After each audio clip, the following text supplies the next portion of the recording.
kasalanan? Yung nagkulang o yung bumitaw? Ang may kasalanan, yung hindi na kontento. Kasi yung salitang kulang, subjective yan eh.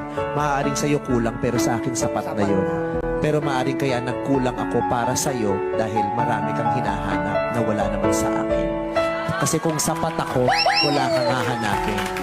You will know that it's love when that love is unconditional. Yes. Yung wala na siyang naibibigay sa'yo pero mahal mo pa rin siya. Hindi mo naman mamahalin ng tao dahil sa kung anong nakukuha mo eh. Diba? Mamahalin mo yung tao kahit wala kang nakukuha. Dahil sa pinakasimpleng rason na hindi mo maintindihan na ewan mo ba, basta mahal mo lang siya. Later.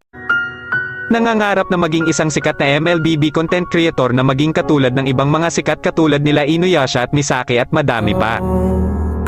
Ikaw isa ka din bang small content creator kagaya ko? Ako kasi noon nung wala pang nagsusuporta sa akin ay nag-upload pa rin ako, nagsimula talaga ako mag-upload sa TikTok. Alam nyo ba kahit 5 views lang ang video ko ay natutuwa pa rin ako kasi may nanonood sa akin. At kahit pa man ganun ay hindi pa rin ako tumigil sa pag-upload kahit na pangit ang video na ina-upload ko. Lagi kong iniisip na kung may pag-asa ba ako na And I don't want the world to see me, 'cause I don't think that they'd understand. Day 4.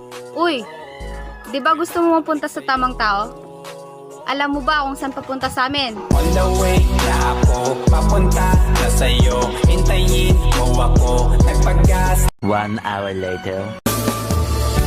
Handa akong magparaya kahit na anong sakit, basta't lumigaya ka. A few moments later. Ramdamin ko rin iba yung dating.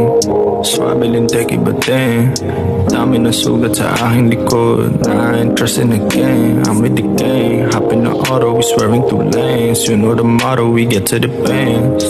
Yeah, we get to the moolah. Swig it up, we get it soon.